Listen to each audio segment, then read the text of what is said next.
Bonsoir, inauguration ce samedi à Kaloum de la Maison de l'Emploi et des Compétences en Guinée, une aubaine pour les jeunes en quête du premier emploi. Célébration du 57e anniversaire de l'indépendance nationale à Cancan, les chantiers sont lancés, c'est une vingtaine d'infrastructures qui devraient changer l'image de cette ville. Campagne de sensibilisation pour interpeller la population sur l'occupation anarchique de la voie ferrée. Elle a été lancée par l'ONG L'Amicale des Jeunes pour la sauvegarde de l'enfance et l'adolescence. Mesdames et messieurs, bonsoir. Avant de développer ces titres, ce décret D 2015-073 PRG-SGG portant nomination d'un gouverneur de région administrative. Le président de la République décrète, article 1er. M. Raoul Kamara, pharmacien, ancien député, est nommé gouverneur de la région administrative de Farana. Article 2. Le présent décret qui prend effet à compter de sa date de signature sera enregistré et publié au journal officiel de la République. Conakry le 2 mai 2015, professeur Alpha Condé. Décret D 2015-074 PRG-SGG portant nomination de directeur et chef de cabinet du gouvernorat. Le président de la République décrète, article 1er. Sont nommés dans les fonctions ci-après les cadres dont les prénoms et noms suivent. Directeur de cabinet du gouvernorat de Farana, M. Mohamed Lamine Keïta, professeur en service à la direction préfectorale de l'éducation de Sigiri.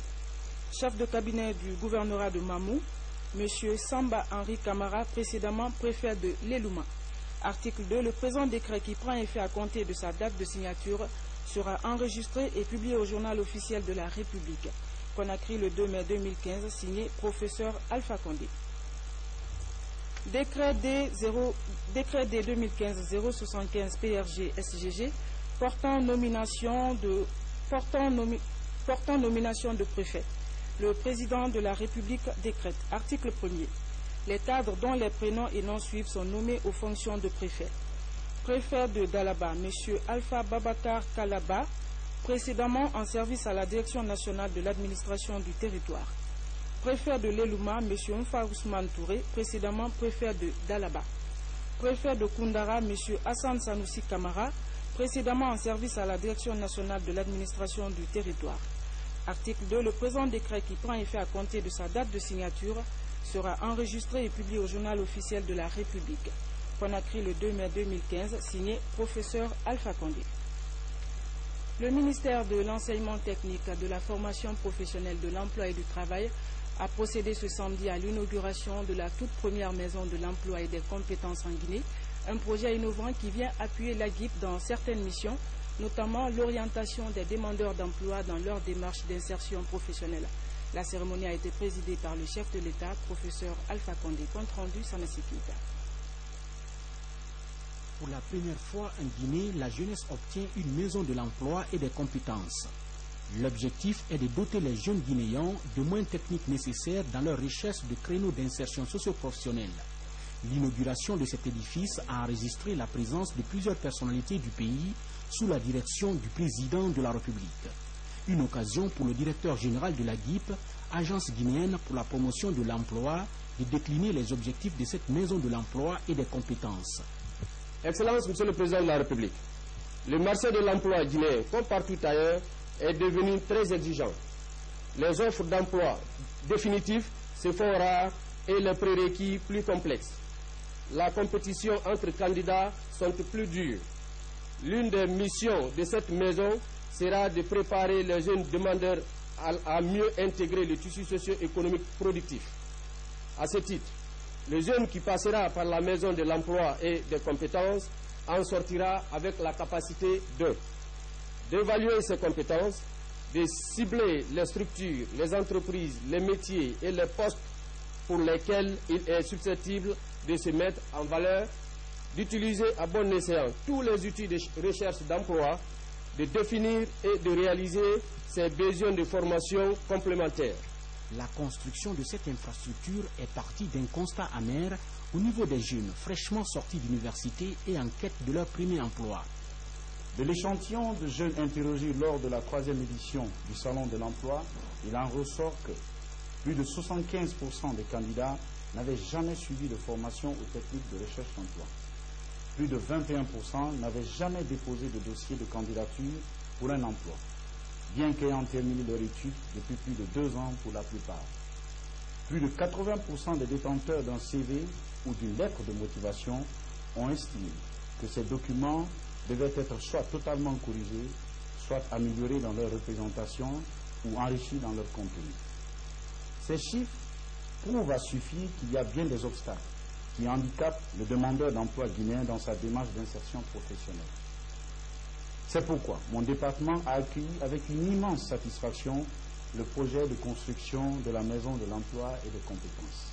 Cette Maison de l'Emploi et des Compétences, selon le ministre en charge de l'enseignement technique, de la formation professionnelle, de l'emploi et du travail, produira sans nul doute des jeunes capables d'affronter un marché de l'emploi. Au-delà d'un simple jeu sémantique, tous ceux qui passeront par cette Maison de l'Emploi, de demandeurs d'emploi, deviendront des chercheurs d'emploi. Ce n'est pas de la simple sémantique, ça veut dire qu'ils ne seront plus dans la sollicitation, ils seront dans la proposition, ils seront autonomes et ce seront des meilleurs candidats à l'emploi. Visiblement, le chef de l'État s'est dit déterminé à œuvrer en faveur des jeunes et des femmes pour booster leurs compétences en vue de leur employabilité. La grande préoccupation de mon gouvernement a été toujours de faire en sorte que les jeunes Guinéens puissent faire des études qui leur permettent d'accéder aux emplois les meilleurs et de retrouver du travail. Et deuxièmement, délai à l'autonomisation des femmes. Malheureusement, les conditions économiques du pays, les contraintes du Fonds monétaire et l'Ebola ne nous ont pas permis d'atteindre ces objectifs. Mais nous ne désespérons pas. Ce sont des épreuves. Nous avons réussi là où tout le gouvernement avait échoué, c'est-à-dire obtenir des PPTE. Nous avons réussi à modifier le code minier pour que les mines rapportent davantage à la Guinée. Malheureusement, l'Ebola est venu mettre ses efforts à terre. Mais nous sommes conscients que l'Ebola va passer et que les leçons que nous tirerons de cela, grâce à l'aide des pays amis et au conseil des pays amis, nous permettront d'aller de l'avant. L'enseignement professionnel est fondamental. Malheureusement, notre enseignement professionnel était complètement à terre. Nous avons bénéficié de l'expertise de nos amis marocains et de leur expérience, ce qui nous permet de modifier complètement les conditions d'enseignement professionnel, ce qui doit être la priorité du gouvernement. Donc j'espère que cette voie, les deux ministres étant des jeunes, ils peuvent mieux dialoguer avec les jeunes, parce que nous ne comprenons pas tellement ces jeunes. Nous sommes d'une nouvelle génération, ce sont des jeunes de l'Internet et de nouvelles technologies. Or, 70% des fonctionnaires guinéens ne savent même pas aller sur l'ordinateur. Alors, je pense donc avec eux, nous allons avoir une nouvelle fonction publique et de nouveaux cadres qui maîtriseront les nouvelles technologies. Juste après, le président de la République a procédé à la coupe du cordon inaugural pour signifier l'ouverture officielle de cette Maison de l'Emploi et des Compétences, première du genre en Guinée. Une maison entièrement équipée que Professeur Alpha Condé a scrupuleusement visitée avec une attention soutenue, avant donc de venir procéder à la pose de la première pierre de construction du siège de la nouvelle inspection du travail, ici, juste à proximité de la GIP. Il faut préciser que cette Maison de l'Emploi et des Compétences est une véritable aubaine pour les jeunes en quête d'emploi. Elle devrait leur permettre de s'évaluer, de cibler les secteurs porteurs, les entreprises, les métiers et les postes dans lesquels ils sont susceptibles de se mettre en valeur. La Maison de l'Emploi et des Compétences est un projet du ministre Damantan Albert Camara. Enfin, le reportage est signé Bernard Tonguido. Plus qu'un simple édifice, c'est un nouvel instrument de promotion d'emploi qui est inauguré. La Maison de l'Emploi et des Compétences vient assurer l'accompagnement des jeunes dans leur démarche d'insertion professionnelle. L'infrastructure devrait renforcer la prestation de l'agence guinéenne pour la promotion de l'emploi. Aujourd'hui, les jeunes qui viennent chercher de l'emploi à l'AGIP sont presque à même le sol. Nous les recevons à peine parce que nous n'avons pas d'espace et nous n'avons pas l'équipement nécessaire. Et la nouvelle Maison de l'Emploi créera des conditions d'accueil favorables. À l'intérieur de l'édifice, des équipements disponibles pour des jeunes diplômés. Des conseillers présents dans cet espace seront chargés de vérifier et corriger les CV et lettres de motivation rédigées par les demandeurs d'emploi. Cette maison, c'est vraiment une aubaine pour la jeunesse. Pour moi, c'est un espoir. En fait, cette maison, elle est vraiment indispensable dans un pays, dans une société. Cette structure vient à point nommé parce qu'elle met enfin un cadre structuré, cohérent, dynamique d'accompagnement des jeunes. Ce n'est plus au hasard de la chance, ce n'est plus à la faveur d'un certain nombre de manifestations comme les salons d'emploi. Ça sera une structure permanente, présente, physiquement identifiable, où les jeunes pourront venir sur la base d'un rendez-vous, obtenir des informations, obtenir de l'accompagnement et éventuellement faire fructifier leurs projets. L'inauguration de cette maison va renforcer la politique d'emploi dans nos pays. Elle permettra de corriger plusieurs insuffisances constatées chez les jeunes diplômés en quête du premier emploi. Au palais Sékou-Touréa, le président de la République a successivement reçu en audience l'ambassadeur du Maroc en Guinée et le ministre malien chargé de la réconciliation nationale. Les discussions ont porté sur le renforcement des relations d'amitié et de coopération entre la Guinée, le Mali et le Royaume du Maroc. La synthèse avec Sanassi Keita. Au palais Sékou-Touréa, l'ambassadeur du Royaume du Maroc est porteur de messages de Sa Majesté, le roi Mohamed VI, au président de la République, Professeur Alpha Condé. L'objectif étant surtout de renforcer l'axe de coopération Conakry-Rabat. J'ai eu le plaisir et l'honneur d'être reçu en audience par son Excellence, Monsieur le Président de la République, chef de l'État, Professeur Alpha Condé, pour remettre à son Excellence l'invitation qui lui est adressée par Sa Majesté le Roi Mohamed VI, que Dieu l'assiste, pour une visite officielle au Maroc. Cette visite projetée, qui est caractérisée par des liens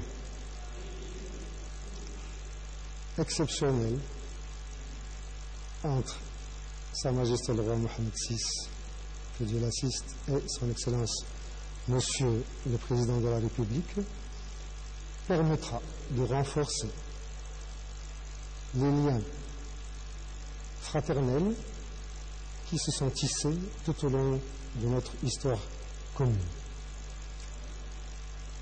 Cette invitation vient à la suite de la visite officielle historique effectuée par Sa Majesté le Roi Mohamed VI, que Dieu l'assiste, en Guinée au mois de mars de l'année dernière. Je souhaiterais dire également que Son Excellence, Monsieur le Président de la République, a accueilli avec plaisir cette invitation et donc transmet à cette occasion ses chaleureuses salutations à Sa Majesté le Roi Mohamed VI. Autre audience du président de la République, celle accordée au ministre malien chargé de la réconciliation nationale. Jahadi Ould Sidi est porteur de message du président Ibrahim Boubacar Keïta au professeur Alpha Condé. Message axé sur le processus de paix au Mali. Je suis porteur de message de son Excellence El Haj Ibrahim Boubacar Keïta, président de la République du Mali. Message adressé à son frère, le président de la République de Guinée, le professeur Alpha Condé. Et ce message portait sur les relations d'amitié et de fraternité qui unissent les deux pays, mais également sur une mise à jour par rapport au processus de paix au Mali, le processus de la signature des accords de paix, au processus de ce qui se passe dans le nord du Mali. Et voilà l'objet de ce message. Et le président m'a réconforté qu'il soutient tous les efforts du processus que le gouvernement du Mali déploie pour la paix et la réconciliation dans le nord du Mali, et encourage vivement aussi que tous les mouvements, toutes les parties prenantes signent l'accord de paix le 15 de mai à Bamako. Jahadi Ould Sidi rentre satisfait de sa visite à Conakry avec l'espoir surtout de voir le président de la République, Professeur Alpha Condé, s'impliquer davantage dans le processus de paix au Mali. La situation du fichier général de l'administration au centre des préoccupations de la mission conjointe du Fonds monétaire en séjour de travail à Conakry. Elle a échangé avec les autorités de la fonction publique sur l'état d'avancement de sens électrique. Boubacar. Avec les départements sur les derniers développements liés aux réformes dans le secteur. Avec le recrutement incontrôlé, les fonctionnaires et contractuels permanents sont passés de 51 000 en 2000 à 103 000 en 2011. C'est dans ce cadre, et pour mieux assainir, harmoniser et sécuriser le fichier de gestion de l'administration publique et le fichier solde, le ministère de la fonction publique a procédé au recensement biométrique en 2014. À ce jour, le résultat est encourageant. Par exemple, le croisement du nouveau fichier biométrique avec le fichier alphanumérique de la Caisse nationale de sécurité sociale a permis de déceler 1021 agents du secteur privé et mixte qui émargeaient à la fonction publique. 248 agents considérés comme des doublons. Les salaires de 2983 agents non encore enrôlés sont gelés et consignés dans les banques et au niveau des trésoreries pour près de 4 milliards de francs. D'abord, les éléments de salaire, l'évolution de la masse salariale, quels sont les éléments qui rentrent en ligne de compte pour l'évolution de la masse salariale, également en ce qui concerne la grille salariale des fonctionnaires, et puis tout ce qui peut venir après dans l'avenir en ce qui concerne l'augmentation de la masse salariale. Nous avons discuté du programme de recensement biométrique, les résultats, l'impact du recensement biométrique sur la masse salariale, sur le système de gestion des ressources humaines. À la Direction nationale du budget, les indicateurs de performance liés à l'approbation de la 6e revue du programme guinéen tiennent la route, malgré les manques à gagner de recettes fiscales au premier trimestre de 2015. Des recettes qui pourraient être compensées les mois à venir au regard des résultats actuels. Le premier volet a porté sur les recettes. Il a été question de regarder nos performances en matière de recouvrement au 31 décembre 2014. Et ensuite, le financement et les dépenses. Les critères du programme à ce niveau sont atteints. Et au niveau de la fiscalité intérieure, il y a des moins-values au premier trimestre, mais il faut reconnaître qu'il est très difficile d'apprécier les performances de la DNI avant la fin du 4e mois. À fin février 2015, la Guinée a réalisé des résultats appréciables sur l'inflation, le taux de change, le niveau de réserve de change et sur le déficit budgétaire. Par contre, la lenteur des progrès dans la mise en œuvre des réformes structurelles relatives à la diversification de l'économie, à l'investissement privé et à la compétitivité n'a pas favorisé l'atteinte des performances attendues en matière d'activité économique. Lutte contre Ebola, la coordination nationale et ses partenaires ont fait le point ce samedi. La courbe des infections a nettement baissé, mais la vigilance reste de mise. 8 malades confirmés sont actuellement hospitalisés dans tout le pays. Forcaria est la seule préfecture à notifier un cas d'Ebola ces derniers jours. Reportage Mamadi Terna Kamiso. Le bout du tunnel n'est pas loin dans la lutte contre Ebola en Guinée. Le dernier bulletin de santé est illustratif. Seulement 8 malades confirmés et 3 suspects sont actuellement hospitalisés à travers le pays. Aucune préfecture n'est nouvellement touchée et dans toute la basse Guinée, seule Forcaria a enregistré un cas d'Ebola ces dernières 72 heures. Cela ne veut pourtant pas dire que la Guinée est tirée d'affaire. Si on considère que le dernier cas est celui qui est survenu avant-hier, on va attendre de le tester 2 fois négatif et on commence à compter les 42 jours. Vous voyez à quand ça nous mène? Vous savez c'est quand le prochain pèlerinage? Donc je pense que les populations et les communautés guinéennes doivent y penser. Pour y arriver, on a besoin d'un changement de comportement des populations. Un changement de comportement, mais aussi de renforcement de stratégie. La complication à Forcaria est qu'il fait frontière avec la Sierra Leone, également affectée par Ebola. Les 2 préfectures frontalières des 2 pays, Kambia pour la Sierra Leone et Forcaria pour la Guinée, vont prochainement travailler sur un plan coordonné. À cela s'ajoute le ratissage dans les familles pour dénicher les cas cachés de la maladie. Il y a eu une opération porte-à-porte qui a été menée à Forécaria. Il y en a une qui a été menée à Koya. Et il y en a une qui va encore retourner sur Forécaria pour réellement pousser pour la réponse. Nous devons redoubler d'efforts à Forécaria qui continue à notifier des cas. Et rester aussi vigilant compte tenu du mouvement de contact entre Forécaria et Conakry. Donc nous pensons accentuer nos activités à Forécaria et maintenir les acquis dans les autres préfectures qui ne notifient plus de cas. La victoire n'est pas loin de nous, mais restons méfiants. Aucun agent de santé ne s'est infecté depuis 22 jours en Guinée. Et selon les dernières statistiques, la Guinée a enregistré 3580 cas d'Ebola avec 2383 décès. Après une année de lutte. La semaine de la vaccination est célébrée chaque année du 24 au 30 avril. Pour marquer l'événement en Guinée, le Club des Amis du Monde et la plateforme des organisations de la société civile pour le soutien de la santé ont tenu une assemblée générale à Mamou. Il s'agissait de mettre en place un plan d'action pour la reprise des activités de vaccination des enfants et des femmes enceintes. Explication Rose Poucho. Le poste de santé de Mamou. Ici, le lundi et vendredi sont consacrés à la vaccination des enfants. Si en 2013, ce centre a pu atteindre 91% de couverture vaccinale, en 2014, ce chiffre a chuté de 12%. Une baisse due à la réticence des mères de famille depuis l'apparition de l'épidémie d'Ebola. Nous avons besoin surtout des activités de vaccination. Parce que les mères ont tendance à confondre la vaccination à la présence d'Ebola dans nos structures de santé.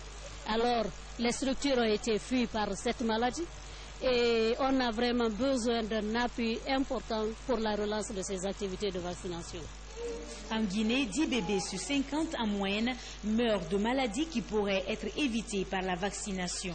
Pour encourager les mères à reprendre le chemin des postes de santé, le Club des Amis du Monde et la plateforme des organisations de la société civile lancent une caravane de sensibilisation dans la ville carrefour de Mamou, à l'issue de la 3e Assemblée générale.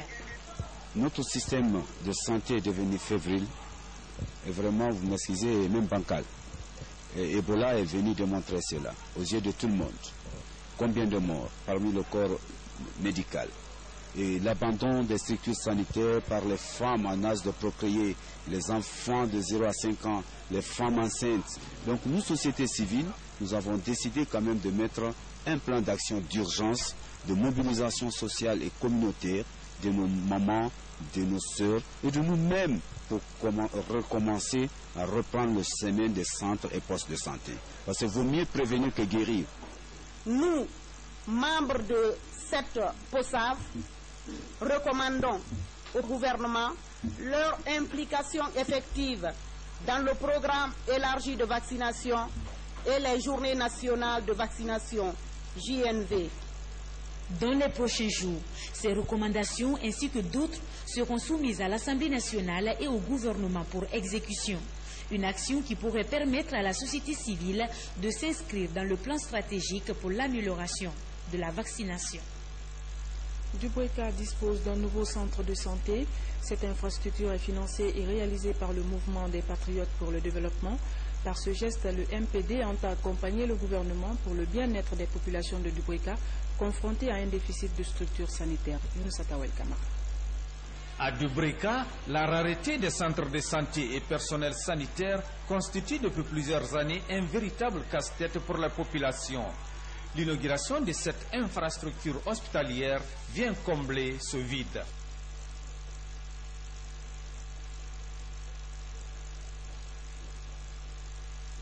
Composé d'un seul bâtiment qui comprend un bureau de consultation, une salle d'observation, une salle d'accouchement, une cabine, une pharmacie et 2 douches internes. Pour l'initiateur, sa demande s'inscrit en droite ligne de la politique sanitaire du chef de l'État, le professeur Alpha Condé. Je viens transmettre le message du chef de l'État, c'est le message de paix, d'unité, de mobilisation. Et rien qu'à travers la mobilisation, on sent, on comprend que le message est bien passé. Satisfait de cette action qui dorénavant va permettre aux populations de Dubrika de se traiter dans leur centre de proximité, les imams de Bondabo ont rendu un hommage au chef de l'État avant de prier pour la paix et l'unité nationale. Restons à Dubrika où le ministère de la Justice s'est lancé dans une vaste opération de réhabilitation des infrastructures judiciaires. Le palais de justice et 2 bâtiments pour loger le personnel sont en cours de réalisation. Le ministre Cheikh Sakou s'est rendu sur les différents chantiers pour constater de visu l'évolution des travaux. Reportage Tiamouyoum Saba. De nouvelles infrastructures pour la justice guinéenne. À Dubrika, 2 bâtiments à usage d'habitation sont réalisés. Ceci pour répondre aux besoins de logement du personnel judiciaire, alors que le palais de justice de la préfecture, qui bénéficie de son premier coup de pinceau depuis sa construction en 1960, peine encore à finir. Le garde des Sceaux vient s'enquérir de l'évolution des travaux et rassure les bénéficiaires. On a visité d'abord le tribunal stricto sensu, c'est-à-dire les salles d'audience, les bureaux des juges. Et ensuite, on a été voir le nouveau bâtiment qui est en réfection, en reconstruction, pour voir un peu ce qui reste à faire. Et puis, on a fini sur un 3e site qui est le logement du juge et du greffier en chef, pour voir un peu où on en est et surtout l'aspect lenteur de cette construction. La réalisation de ces édifices est un enjeu majeur dans la politique des réformes du secteur de la justice amorcée en Guinée. Et naquit pour une meilleure condition de travail des magistrats et auxiliaires de justice. J'ai été très ravie que le ministre fasse un saut à Dubrika pour voir les conditions dans lesquelles nous travaillons. Je crois dorénavant les dispositions vont être prises pour que les travaux-là prennent fin. Sur la liste des infrastructures judiciaires en construction et rénovation figure celle des juridictions de Bofa et Koya. Leur réhabilitation devra contribuer à la performance du secteur de la justice en termes d'édifices. Les chantiers de Cancan ont été effectivement lancés. C'est une vingtaine d'infrastructures qui devraient changer l'image de cette ville. La construction d'un nouveau bloc administratif du gouvernorat de Cancan figure parmi le projet. Des travaux qui se situent dans le cadre de la célébration du 57e anniversaire de l'indépendance nationale. Reportage Fodé Bangali Fofana. Ce bâtiment n'existe désormais qu'en mémoire dans les esprits des citoyens et administrateurs pour avoir servi de bloc administratif du gouvernorat de la région administrative de Cancan. En lieu et place aujourd'hui une nouvelle fondation pour la construction d'un nouveau bloc administratif plus majestueux. Une volonté affichée du gouvernement de la Troisième République de conférer à l'administration guinéenne toute sa dignité et toute sa notoriété. L'entreprise de Sogefel, chargée de sa réalisation, a une durée contractuelle de 6 mois pour mettre l'ouvrage en place. Ici, nous avons d'abord la fondation qui est en cours, qu'on est en train de chercher à finaliser, où on a fait des semelles, après les choses photos, et on a la longue ligne qu'on est en train de couler maintenant. On cherche à couler tout par rapport au bâtiment. Et après ça, nous allons couler les photos, faire la pose des agglos, couler la première dalle et la deuxième dalle. Et après vient la couvraison. C'est de la capacité comme le gouvernorat de Mamou. C'est le plan type. En attendant la mise en place de cette nouvelle infrastructure devant servir de bloc administratif du gouvernorat de Cancan, c'est ici, au quartier Énergie, que le gouverneur de région fait cet exercice quotidien avant d'accéder à son nouveau bureau, ce réduit lugubre qui abrite et lui et ses cadres depuis la démolition de l'ancien bloc administratif. Avec la réalisation de ces nouvelles infrastructures rentrant dans le cadre de la célébration de l'an 57, l'indépendance de notre pays en octobre prochain, on peut d'ores et déjà dire que la fête s'annonce belle à Kankanabaya. Cancan, nous y retournons. La localité vient de bénéficier également d'un lot de fournitures scolaires et des kits d'hygiène pour le lycée Almami Samori Touré, une initiative de la première dame de la République pour appuyer l'éducation à la base. Ansoumane Kamara. Désormais, au sein de l'ONG Initiative pour le développement endogène, les anciens élèves du lycée Almami Samori Touré de Cancan se lancent dans le combat contre l'analphabétisme, la pollution de l'environnement, la corruption et autres travers sociaux. Ces commis de l'État, camarades de promotion de Madame la Première Dame de la République, entament ainsi leurs activités avec ce geste de reconnaissance à leur citadelle de formation secondaire. Notre ONG est constituée de la promotion de la première dame de la République de Guinée, a bénéficié de sa fondation CDK Prosmi d'un don modeste et symbolique de 5 000 livres, 2 000 cahiers et 18 cartons de savon. La Fondation Prosmi de la Première Dame de la République et l'Initiative pour le développement endogène des élèves du lycée Almami Samori Touré de Kankan s'engagent ainsi à encourager l'éducation à la base et contribuer à l'éradication du virus Ebola sur l'ensemble du territoire national. Nous disons grandement merci à Madame la Première Dame de la République et l'Association des anciens élèves du lycée Almami Samori Touré pour la volonté de son Excellence, Monsieur le Président de la République, le professeur Alpha Condé. Je souhaite que les livres soient correctement et bien gérés. Parce que qui fait don d'un livre apporte une grande contribution en matière de formation dans l'enseignement-apprentissage. Créé en 1956 sous le nom du Collège régional, l'actuel lycée Almami Samori Touré est l'établissement mère du secondaire à Kankan. Pour cette année académique, il compte une population scolaire de plus de 2500 élèves pour seulement 20 salles de classe. Donc, des besoins en salle de classe se posent en termes de défis à ce lycée vieux de 59 ans. Le ministre des Guinéens de l'étranger auprès des populations de Mamou, Sanusi Bantamasso, a rassuré le soutien du gouvernement à cette communauté avant de les inviter à se mobiliser dans la lutte contre Ebola. Toutes les composantes de la société ont pris part à cette rencontre. Le point avec Al-Gassimouba. Renforcer la cohésion sociale, encourager la tolérance et l'esprit de partage, tels sont les maîtres mots de la démarche du ministre guinéen de l'étranger. À Mamou, il a invité les sages et les jeunes à un changement de comportement. Sanusi Bantamasso a remercié les sages pour leurs efforts en faveur du maintien de la paix à Mamou. Nous avons rencontré les populations de Mamou pour faire passer le message de paix du chef de l'État. Mamou désormais sera la capitale de la paix. Les notables et la population de Mamou ont prêté serment qu'ils feront tout pour faire la paix et faire régner la paix à Mamou. Donc j'espère que Mamou sera désormais la fierté de la Guinée. Le ministre des Guinéens de l'étranger a mis cette rencontre à profit pour inviter les populations de Mamou à se mobiliser contre le virus Ebola. La sensibilisation atteint de plus en plus les couches vulnérables, la jeunesse, les femmes. Donc nous attendons à ce que la paix continue à régner à Mamou.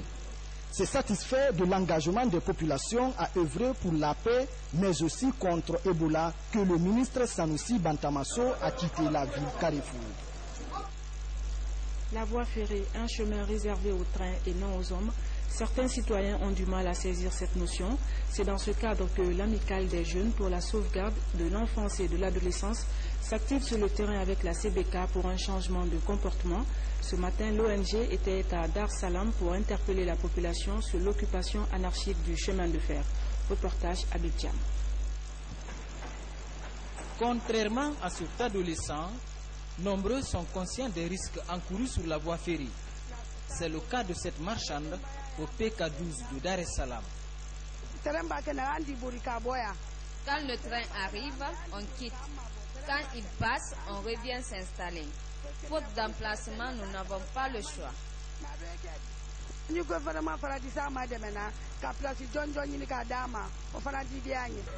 PK12, PK13. Ici, l'on doit dépenser beaucoup d'énergie pour contrer les piétons ou les automobilistes indifférents. Depuis 2007, je suis sur la voie comme surveillance. Chaque fois, il y a des accidents. Chaque fois, il y a des accidents. Les malades mentaux, ils sont laissés sur la voie. Va et vient, vraiment, ça, c'est pas bon pour la population. L'amicale des jeunes pour la sauvegarde de l'enfance et de l'adolescence est sur le front depuis 4 ans. Elle dénonce l'occupation anarchique de la voie ferrée. première cible de cette année, les habitants de Dar es Salaam.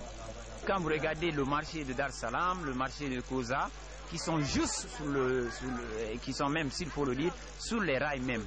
Donc, vu de cela, nous venons auprès de cette population et que nous avons approché et nous avons utilisé une stratégie d'approche, d'être tout près de la population, venir faire des porte en porte, des visites à domicile même, pour toucher de doigt et l'objectif qui est cette population riveraine. Avec la CBK, les membres de cette ONG consacrent chaque année environ 80 millions de francs guinéens pour la sensibilisation de la population au danger de la voie ferrée. Un mois de plaidoyer entre le port minier et la préfecture de Koya. Le 3 mai a été proclamé Journée mondiale de la liberté de la presse par l'Assemblée générale des Nations unies en 1993. Cette journée permet d'évaluer la liberté de la presse à travers le monde, de défendre l'indépendance des médias et de rendre hommage aux journalistes qui ont perdu leur vie dans l'exercice de leur profession. À la veille donc de la commémoration de cette journée, le ministre de la Communication a fait une déclaration dont nous vous proposons un extrait. Mesdames et messieurs, en décembre 1993, l'Assemblée générale des Nations unies a instauré la Journée mondiale de la liberté de la presse. Depuis, chaque journée du 3 mai est célébrée comme la Journée mondiale de la liberté de la presse. Cette décision faisait écho à un séminaire qui s'est tenu 2 ans auparavant à Windhoek en Namibie. Pour rappel, le séminaire de Windhoek exigeait l'établissement, le maintien et la promotion d'une presse pluraliste, libre et indépendante, et mettait l'accent sur l'importance d'une presse libre pour le développement et la préservation de la démocratie au sein d'un État, ainsi que pour le développement économique. En instaurant ainsi une journée mondiale de la liberté de la presse, les Nations unies affichaient une volonté réelle d'assouvir les attentes de la communauté, des journalistes africains et de toutes les populations africaines. D'ailleurs, la Journée mondiale de la liberté de la presse s'enracine dans l'histoire même des Nations unies, comme le dispose l'article 19 de la Déclaration universelle des droits de l'homme, je cite, « Tout individu a droit à la liberté d'opinion et d'expression, ce qui implique le droit de ne pas être inquiété pour ses opinions et celui de chercher, de recevoir et de répandre les informations ou les idées. » Fin de citation. Bonne fête à la presse nationale. Mesdames et messieurs, c'est la fin de ce journal. Merci à vous de l'avoir suivi. Excellente soirée en compagnie de nos programmes. Bonsoir et à demain.